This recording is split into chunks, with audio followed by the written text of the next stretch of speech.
Bismillah wa. Ini kata wa kalau kita misalnya mengurai di saat kita belajar alif ba dulu, wawu kita baca wa. Ini udah bener nih. Wawu fathah wa.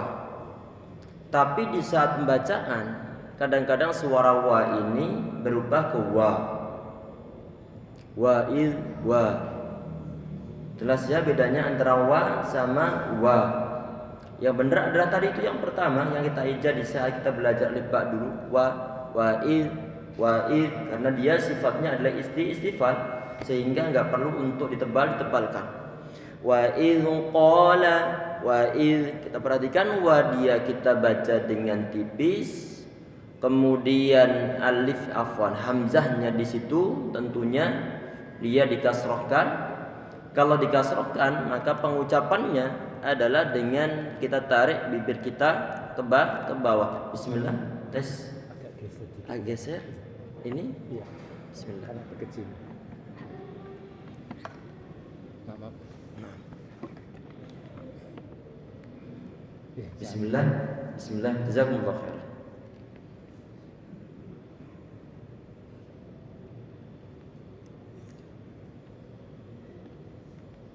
Sebentar ya ikhwah, settingan pentek belum pas. Nah, wa kita baca tipis, kemudian i dia dikasrohkan, berarti pengucapannya adalah dengan cara kita tarik bibir kita ke bawah i ataupun dibuat meringis sedikit. Walaupun toh nggak selalu harus tersenyum. Nanti kadang-kadang kita mendapat suatu teori kasroh itu pengucapannya dengan sistem tersenyum, sehingga di saat kasroh dia pasti sembah wa ilqa. Ini huruf dal. Ini setiap pertemuan muncul terus ini pengucapannya ataupun makhrajnya dia di ujung lidah ditempelkan ujung gigi seri bagian atas, masih muncul lagi dengungannya ini. Insyaallah khair. Ujung lidah ditempelkan ujung gigi seri bagian atas. Misalnya ini adalah ujung lidah kita, sedang gigi seri adalah di sini, maka nanti kita letakkan di sini. Ujung lidah diletakkan di bawah ujung gigi seri bagian atas. Kemudian dikeluarkan sedikit ini, jangan sampai di dalamnya. Dan kita berikan sifat riqawah di sini ataupun dialirkan suaranya. Wa il. Kalau sampai nanti terdengar wa'iz berarti tidak dikeluarkan lidahnya. Wa il qala Musa. Ayo. Wa il qala Musa. Kemudian dia qaf, tentunya dia termasuk di antara huruf yang tebal sehingga perlu untuk kita baca tebal. Qala wa il qala Musa. Kita baca tipis, kita baca tebal, kemudian alifnya di sini tentunya dipanjangkan karena ada alif sebelumnya fathah. Alif sebelumnya fathah tentunya dia adalah bacaan mad. Berapa kira-kira kadarnya? Hanya 2 harokat. Kemarin sudah kita sampaikan bahwa untuk durasi pengucapan kata koko misalnya ataupun nana itu sebagaimana kalau kita mengucapkan 2 harokat na coba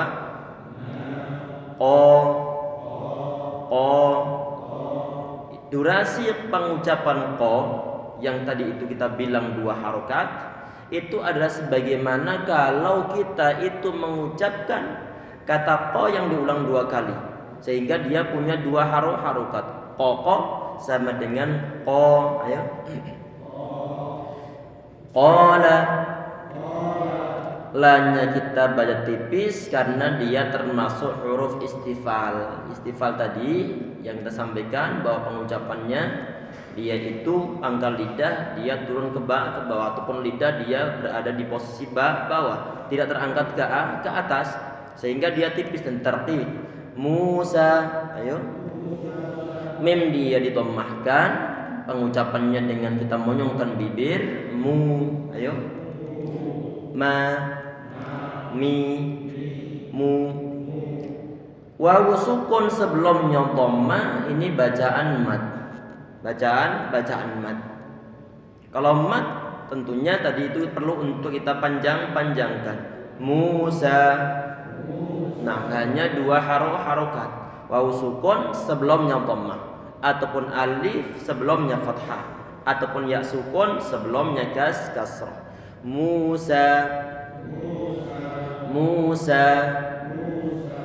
Ini ada alif, mana alifnya? Ini selalu saya ingatkan ini biar nanti tidak menganggap bahwa huruf yang datang setelah huruf sin dalam lafaz Musa ini dia adalah huruf ya. Biar tidak ada anggapan itu sehingga perlu untuk kita ulang, kita ingatkan terus-terusan nih.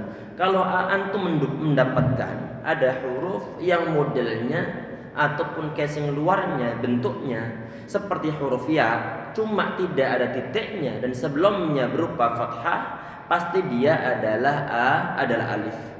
Berarti di sini ini alif sebelumnya berupa fathah, maka dia adalah bacaan mad tabi'i, bacaan mad.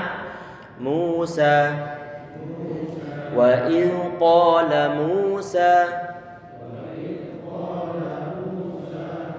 Li ini tentunya dikasrohkan, jangan sampai lupa ditarik diri kita ke belakang ataupun ke bawah. Li qau, ini kata qau ada huruf qaf dia itu difathahkan, tentunya dia tebal qaumi.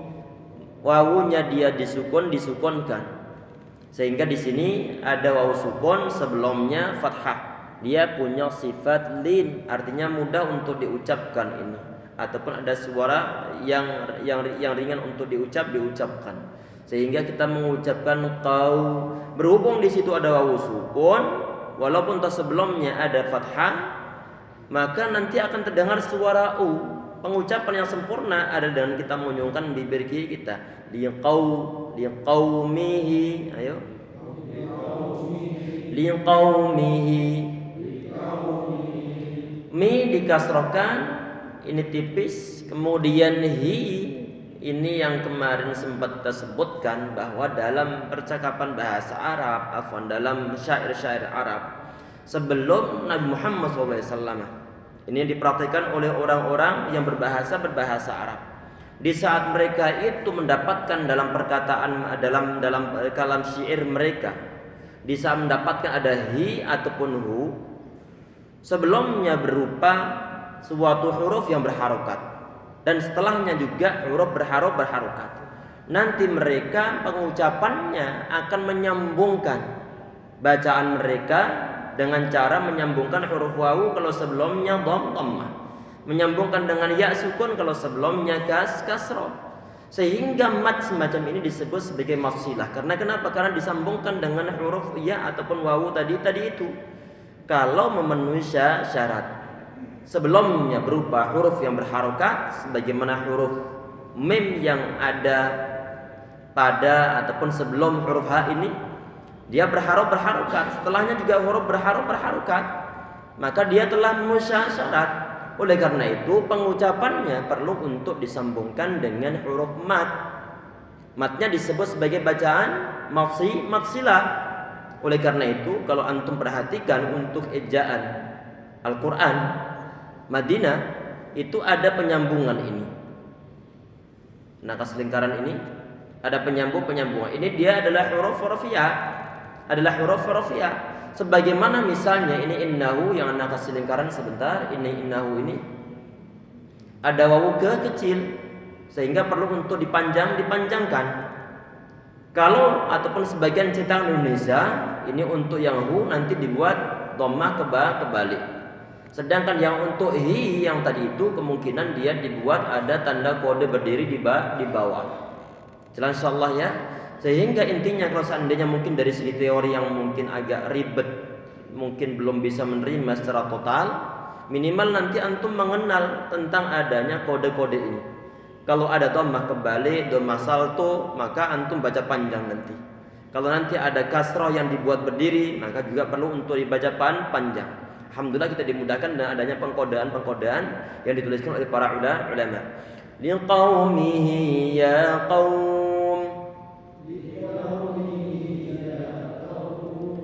Ini ya fathah ya, bukan ya fathah ya, tapi ya fathah ya.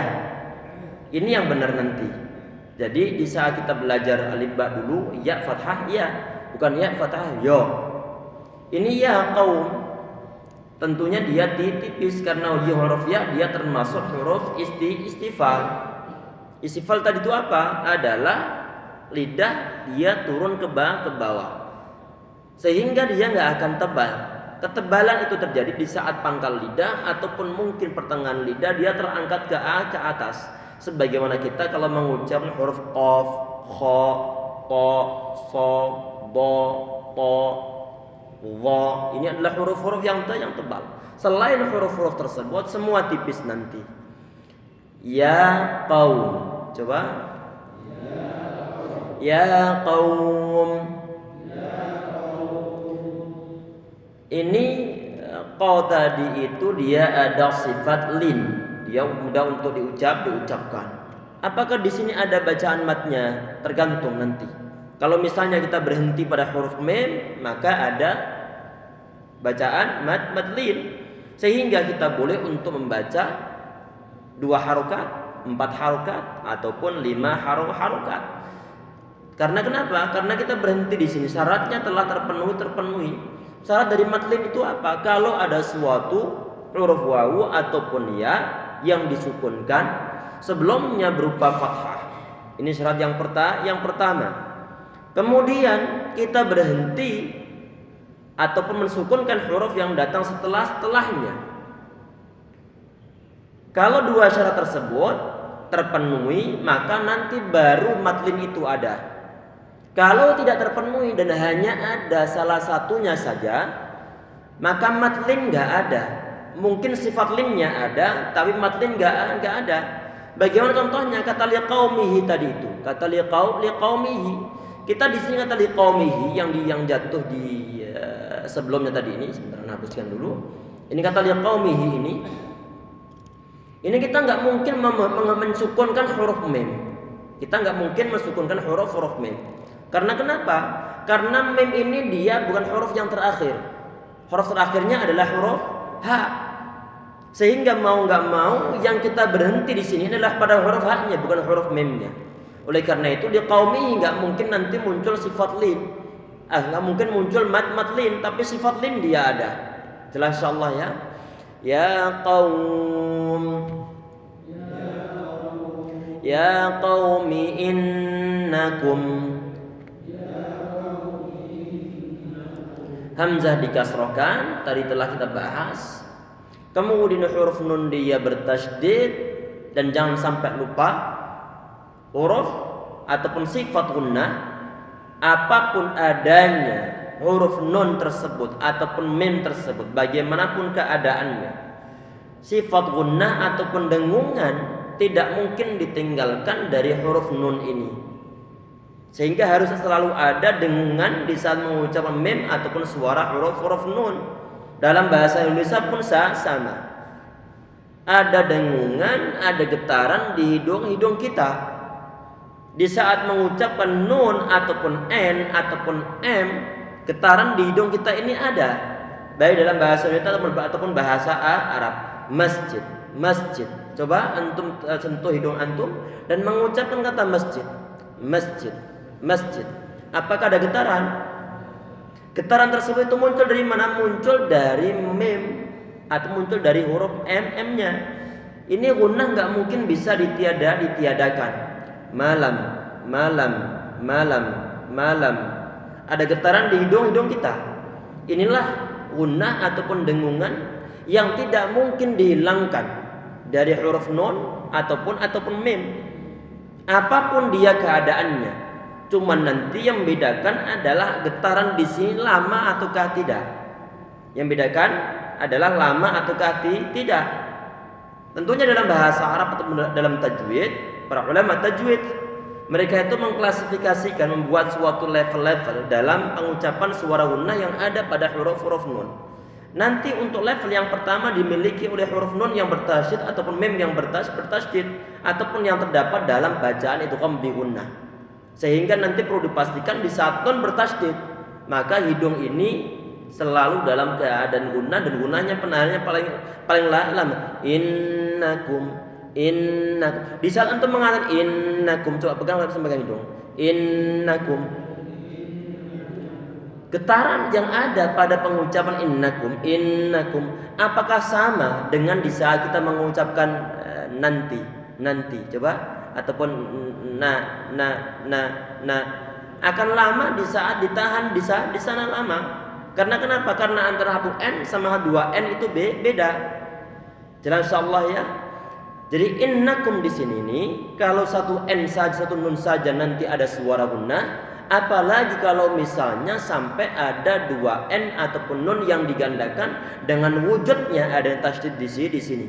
Sehingga perlu dipastikan di sini gunnah adalah gunnah yang paling sempurna. Innakum, ayo.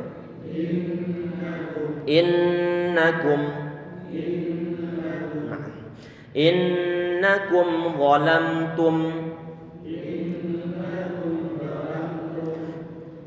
Ini kita baca hanya satu harokat saja, karena yang tadi itu yang dibaca dengan penahanan ataupun yang agak dilamain itu dari huruf nunnya, bukan dari fathahnya. Fathahan cuma satu harokat saja. Innakum, bukan innakum, tapi innakum. Ayo. Kemudian huruf kaf ya, dia ini ditommahkan. Kalau dia dhammah maka perlu untuk kita monyongkan bibir kita majukan ke depan. Innakum. Dan kita ingatkan bahwa istilah dhammah ini adalah, kenapa kau disebut dhammah? Karena saat mengucapkannya bidhammis syafatain, dengan mengumpulkan bibir kita ini, sehingga nanti akan monyong bidhammis syafatain. Dhammah. Perhatikan, jadi sini innakum.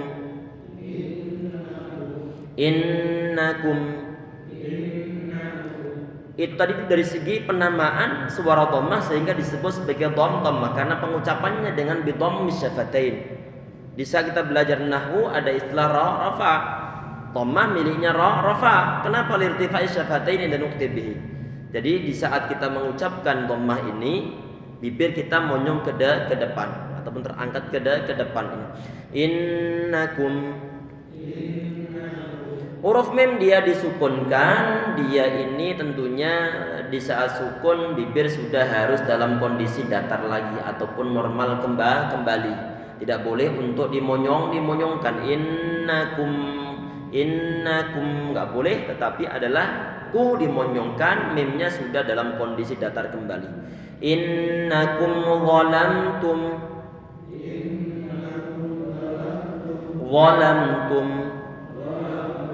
Ini huruf dha dia difathahkan, berarti termasuk huruf yang punya sifat isti'la karena dia terkumpul dalam lafaz khussadatin kir. Khussa huruf ha, kemudian sad, kemudian dad, kemudian dha huruf Allah, ghain, kemudian ta, kemudian qaf, kemudian ta. Jadi ada 7 huruf ini. Ini semua perlu pengucapannya perlu untuk ditebalkan. Kha, sa, dha, gha, ta, qa, sama dha. Ini semua adalah huruf-huruf yang dibaca dengan tebal. Ini semua huruf dia punya sifat isti'la. Kenapa isti'la? Isti'la terangkat ke atas. Mana terangkat ke atas? Pangkal lidah terangkat ke atas. Mana tadi? Zalamtum. Dha dia difathahkan, kemudian lam dia juga difathahkan dalam keadaan tipis karena dia punya sifat istifal tadi itu. Kemudian huruf mimnya dia disukunkan, mim disukunkan walaupun toh dia sukun, sifat gunnah enggak mungkin terlewatkan. Walaupun toh nanti suatu saat dia difathahkan, maka gunnah ataupun dengungan masih ada. Walaupun toh nanti level dengungannya berbeda. Ini huruf mim dia disukunkan, dia menempati level yang ketiga nanti ini dari segi penahanan suara gunnahnya. Ada getaran di sini, enggak boleh ditahan lama. Zalam enggak boleh. Tapi zalamtum, ayo. Zalamtum.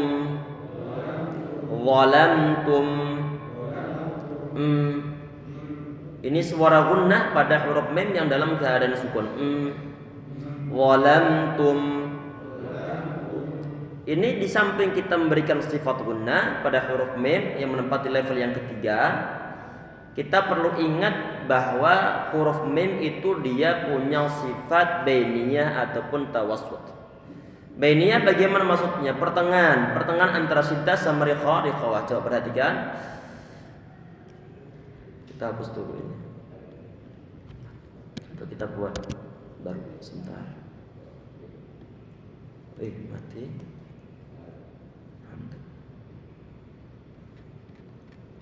Perhatikan, ini ada pernah kita sampaikan sebelum tentunya. Ada syiddah. Ini pengucapannya untuk huruf-huruf yang pengucapannya tidak mengalir. Yaitu yang terkumpul nanti huruf-huruf yang terkumpul dalam lafaz ajid, qatin, bakat.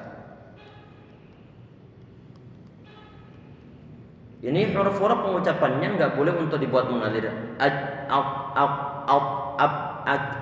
Semua terhenti. Semua terhenti. Mau dipaksa nggak mungkin bisa memaksa. Ada yang bisa memaksa untuk huruf jim misalnya diucapkan dengan dialirkan. Tidak akan bisa. Huruf dal pun nggak akan bisa untuk dialirkan.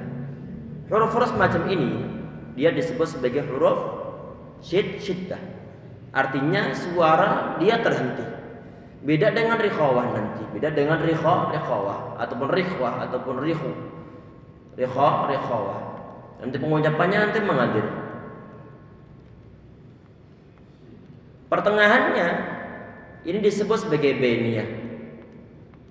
Bainiyah ataupun ini bainiyah diambil dari kata baina. Baina itu antara artinya dalam bahasa Arab. Kemudian ataupun tawassut. Pertengahan. Ini untuk huruf-huruf yang terkumpul dalam lafaz lin Umar. Li Umar. Al, an, a. Enggak boleh a. Tapi pertengahan, jangan dibuat mengalir benar-benar sebagaimana huruf rikhawah dan jangan dibuat berhenti sebagaimana huruf-huruf syiddah karena dia pertengahan. Kalau nanti selain huruf-huruf yang terkumpul dalam syiddah sama bainiyah, maka ini disebut sebagai rikhawah tadi ini. Disebut sebagai rikhawah. Dan insyaallah ya. Jadi huruf mim ini dia masuk dalam kategori huruf bainiyah ini. Sehingga perlu untuk dialirkan sedikit. Tadi itu kita baca tadi. Mana tadi? Naam. Walamtum.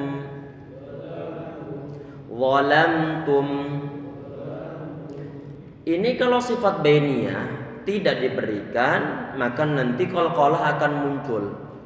Akan terqalqalahkan huruf mim. Walamatum. Kenapa kok muncul qalqalah?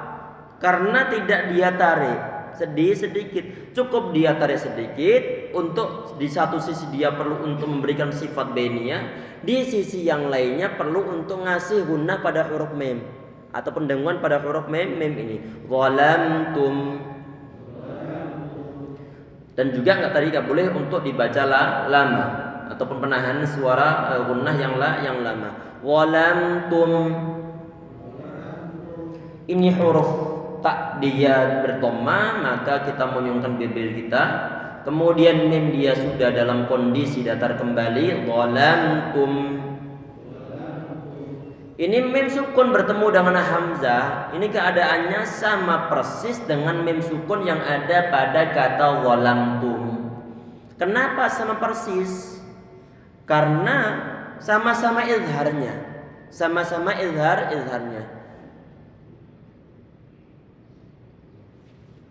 Tadi mana si bocah kecil tadi? Gitu.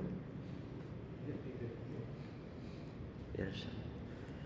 Sama-sama izharnya. Sama-sama izharnya. Apa izhar? Artinya jelas. Kenapa dibuat jelas tadi itu? Karena penahan suara gunnah tidak terlalu lama. Penahan suara gunnah tidak terlalu lama. Jangan ditahan lama-lama. Walamtum. Ayo. Mem yang ada pada kata zalam sama dengan mem yang ada pada huruf zalamtum di atau akhir dari kata zalamtum, sama-sama bacaan izhar. Sama-sama bacaan izhar. Untuk yang zalamtum di sini, ini zalamtum anfusakum, mem sukun bertemu dengan hamzah, dia adalah bacaan izhar syafawi. Kemudian pengucapannya huruf a hamzah, ini dia hurufnya adalah di pangkal tenggorokan kita, a i u. Coba jangan sampai nanti ditekan sehingga nanti akan terdengar suara a. Kalau suara a, nanti suara ain ini. Walamtum anfusakum.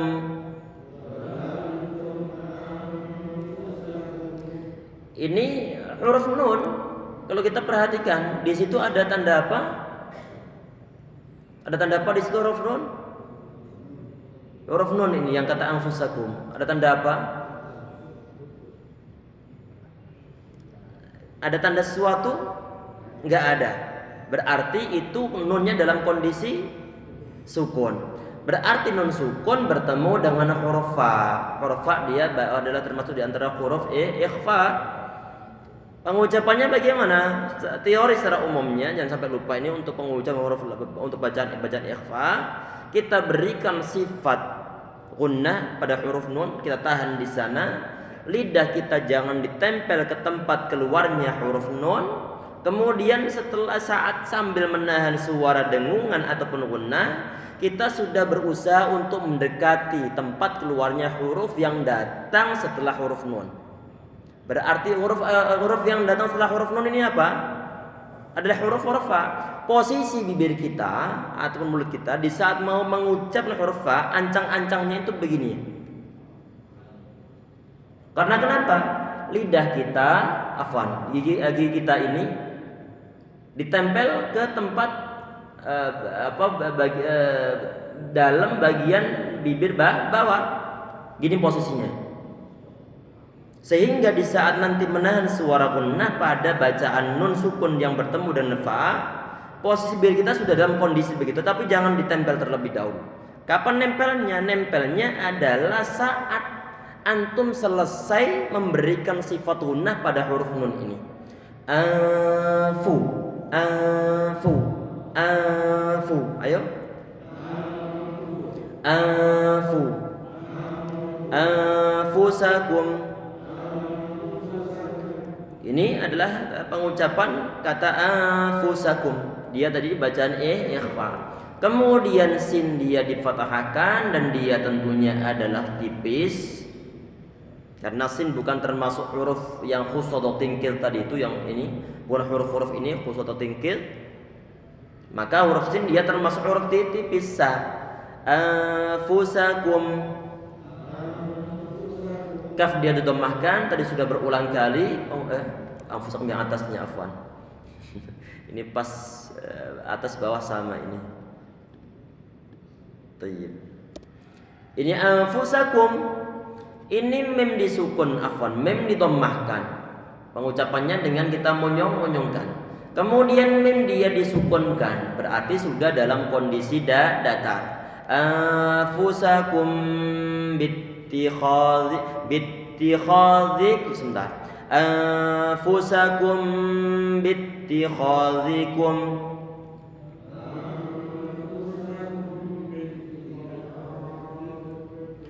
Mem sukun bertemu dengan ba. Ini jangan sampai lupa, dia ini adalah bacaan ikhfa syafawi. Ikhfa syafawi ini ditempatkan di level yang kedua. Dari segi apa? Dari segi lama penahanan suara gunnahnya. Sehingga perlu ditahan lama di sini, tapi jangan sampai nanti lamanya sebagaimana bacaan gunnah pada innahu tadi itu. Jadi buat perkiraan nanti, untuk mengetahui perkiraannya adalah distorkan nanti bacaannya. Anfusakum bittikhadzikumul ijl.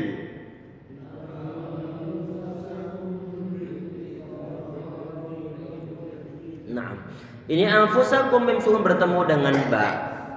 Tadi itu yang kita monyongkan di saat mengucapkan anfusakum tadi adalah yang bagian dhammah saja. Anfusakum bittikhadzikumul ijl. Ayo.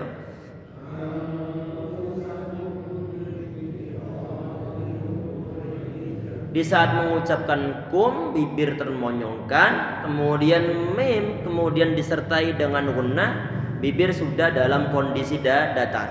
Anfusakum, nggak boleh. Anfusakum bittikha, anfusakum bittikha, nggak boleh. Karena yang perlu untuk dimonyongkan adalah di saat mengucapkan huruf yang didomahkan. Anfusakum bittikhazikum,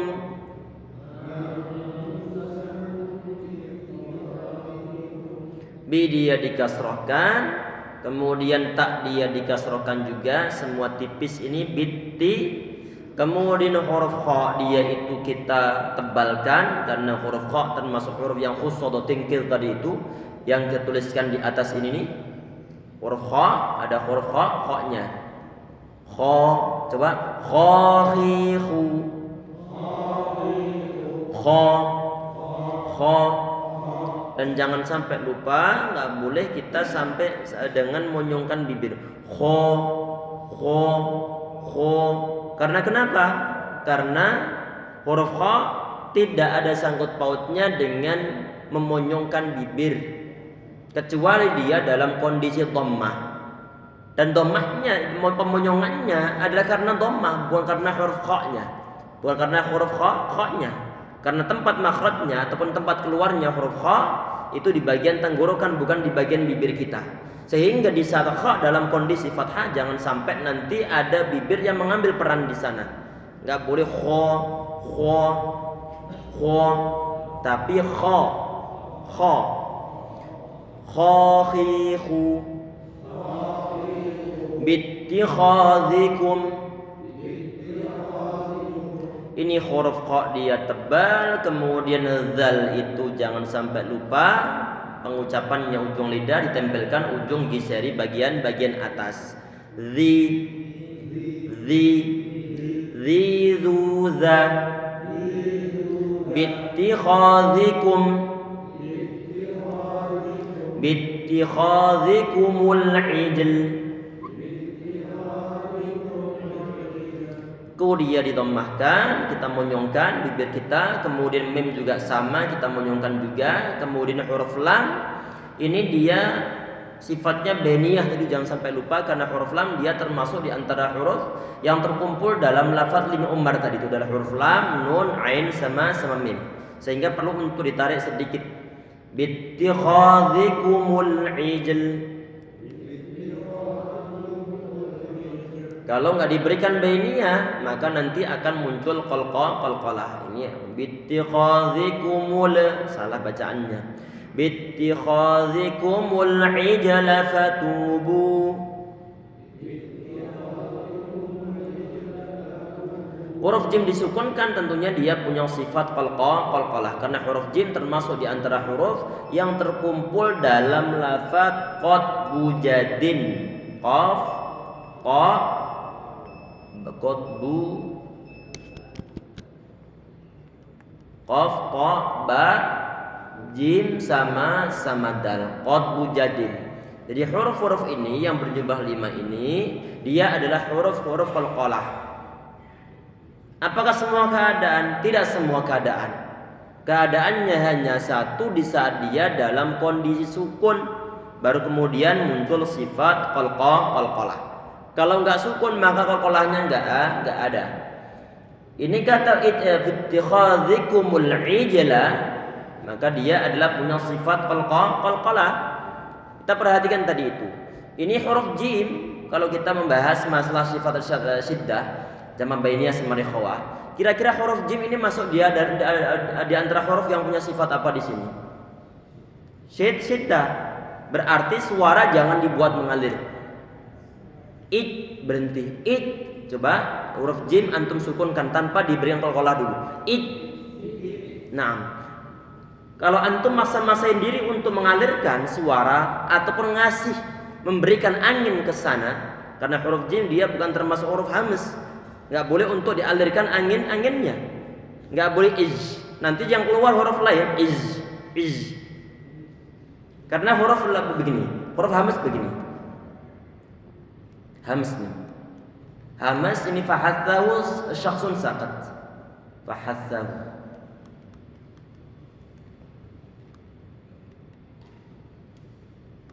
Syakhsun sakat.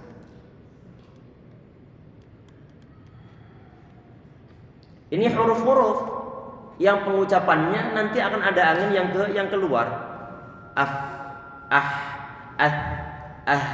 ash, ah. Ini huruf-huruf yang hamas, kebalikannya adalah jar. Kebalikannya jajar. Selain huruf-huruf hamas ini, semua adalah huruf-huruf jajar. Berarti untuk huruf jim dia menempati yang hamas atau jaharnya? Huruf jim. Aduh, jahar ataukah hamas huruf jim? Jahar. Karena hamas cuma huruf-huruf ini aja. Fahasahu syakhsun sakat. Sedang huruf jim enggak ada di huruf-huruf ini. Berarti jim masuk dalam kategori jahar. Jahar bagaimana? Di saat mengucapkan jangan ada angin yang keluar. Sehingga perlu untuk dipastikan jangan ngobos di saat mengucapkan huruf jim. Berhenti suaranya. Suara berhenti, angin juga nggak mengalir. Setelah itu baru kemudian kita berikan qalqalah. Jelas? Baik. Kita tambah dikit lagi insyaallah. Ini sudah di akhir ini. Kita buka tanya jawab mungkin sebentar, lihat jamnya dulu. Kita buka tanya jawab mungkin. Barangkali masih ada pertanyaan. Ini masih panjang. Ada pertanyaan? Nggak ada pertanyaan? Kalau nggak ada tambah dikit lagi, soalnya belum boleh untuk tafadhol.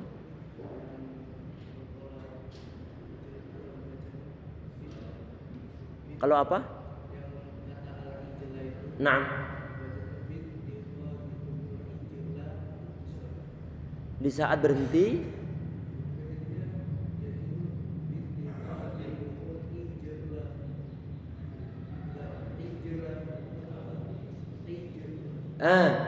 sampai ada suara ada penambahan suara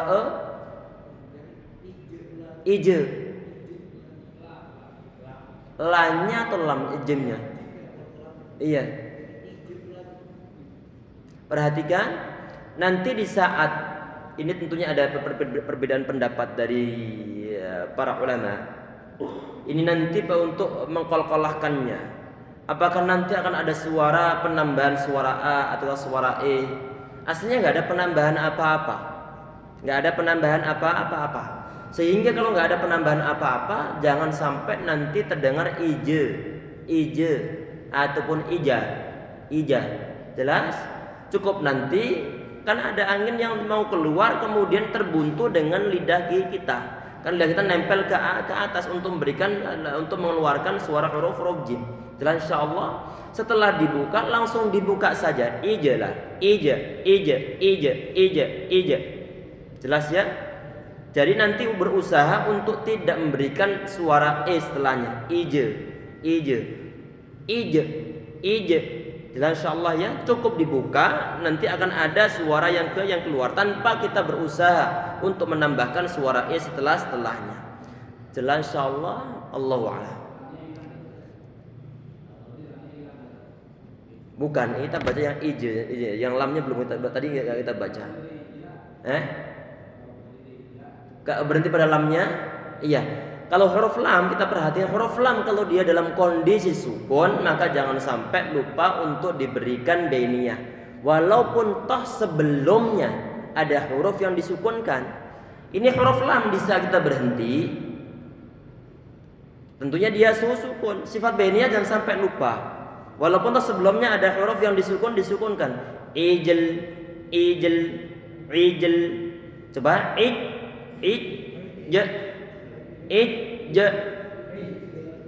jangan digabung dulu ij kemudian ijl. Nah, jadi untuk latihan penggabungan suara huruf yang disukunkan karena waqaf dan sebelumnya berupa huruf yang sukun, maka tadi itu pengucapannya kita berhenti pada huruf sukun pertama, baru kemudian kita berikan sifat pada sukun yang kedua. Fatubu. Fa dia tipis tuh pengucapannya dengan didomahkan, bibir kita dimonyongkan. Kemudian bu juga sama, sebentar ini bacaan matobi'i, 2 harokat. Fatubu. Bu dia juga 2 harokat, afwan, 2 harokat ini karena setelahnya ada hamzah, ada wawu sukun sebelumnya berupa dhammah bacaan mad. Tapi berhubung setelahnya ada hamzah, maka bukan bacaan matobi'i tetapi adalah mad jaiz munfasil. Jadi kalau nanti misalnya antum mendapatkan setelah huruf mad itu kok ada hamzah, maka bukan hanya bacaan matobi'i biasa, tapi adalah bacaan tergantung nanti kondisinya. Kalau dia bertemu dengan hamzah di awal kata berikutnya, berarti mad terpisah dengan hamzah di awal berikutnya. Terpisah berarti bahasa Arabnya adalah munfasil. Munfasil berapa hukumnya? Bagaimana hukumnya? Adalah 2 harokat, 4 ataupun 5 harokat. Taib. Ini mungkin yang terakhir sebagai closingnya ya ikhwan. Ini ada alif. Ada a, ada alif. Mana alifnya? Setelah huruf waw. Setelah huruf waw. Antum jangan terkecoh dengan keberadaan alif yang datang setelah huruf waw. Terkecoh bagaimana? Nanti ini bacaan apa? Berarti ada 2 mat. Enggak 2 mat. Kalau antum perhatikan di atas alif tersebut, ada kode apa? Ada bener-bener bulat. Untuk ejaan Al-Quran versi Madinah, kalau antum mendapatkan huruf yang di atasnya bener-bener bulat, maka kita anggap bahwa huruf tersebut itu enggak ada secara bacaan. Secara bacaan, tapi secara tulisan perlu untuk dituliskan karena alifnya adalah alif fariqah istilahnya. Bedakan antara alif jamak sama alif mufrad. Thayyib. Ini tadi ini adalah di atasnya alif, di situ ada kode bulat, kita anggap alifnya enggak ada secara bacaan. Sebentar kita hapuskan untuk sementara waktu untuk menerangkan. Hilang juga.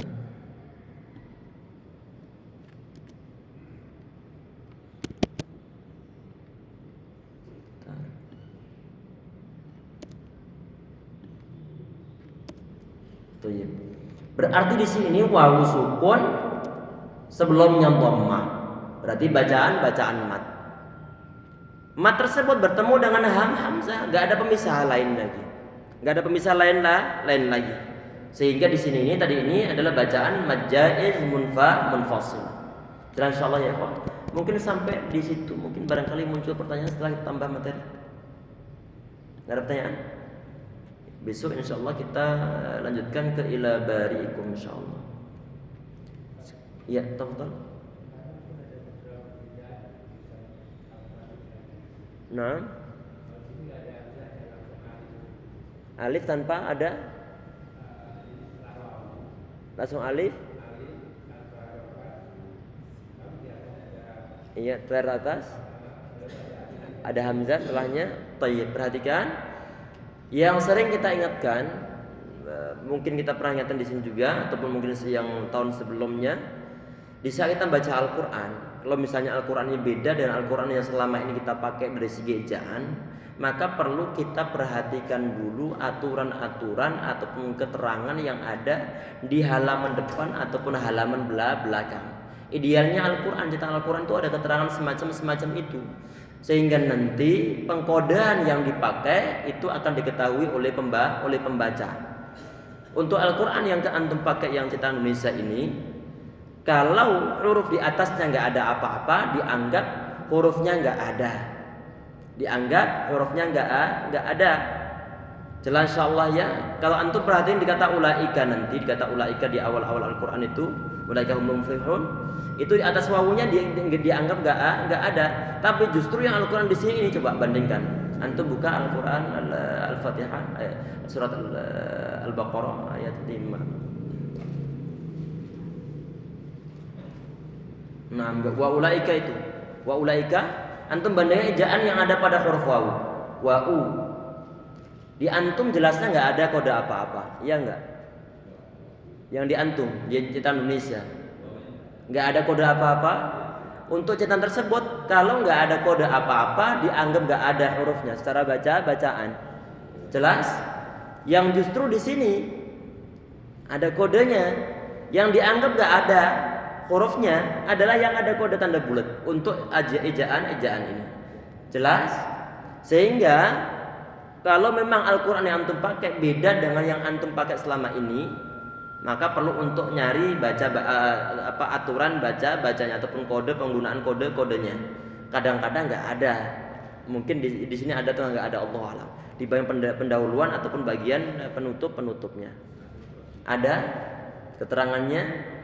Nah, dikit doang. Ini mestinya lah itu foto motor.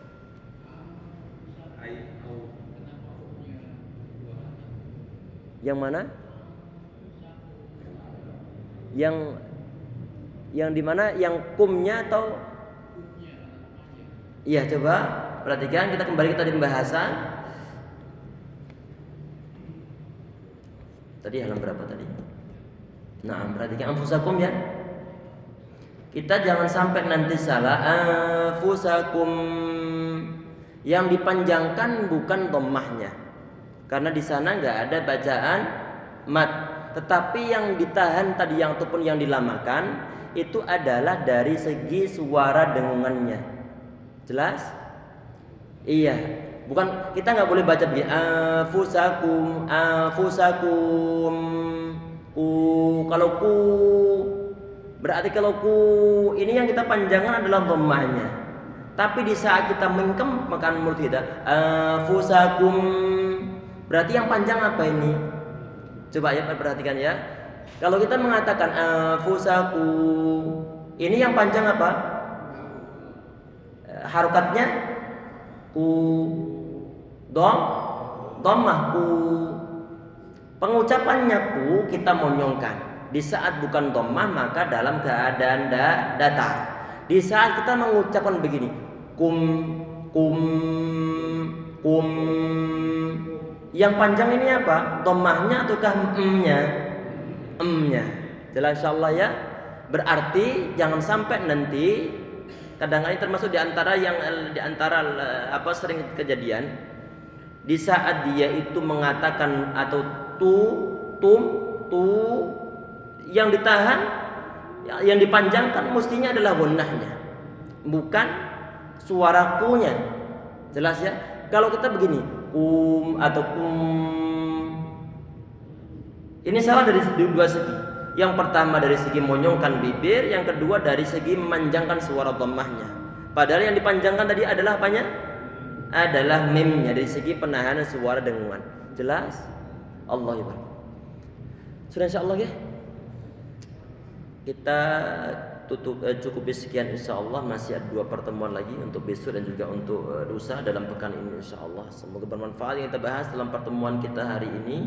Perlu kesabaran untuk belajar, perlu untuk berpegel-pegel ria, dan kita anggap bahwa kita saat ini lagi beriktikaf, lagi beramal saleh insyaallah, khususnya di saat bulan Ramadan. Semoga Allah SWT menerima amal ibadah kita semuanya insyaallah ya rabbal alamin.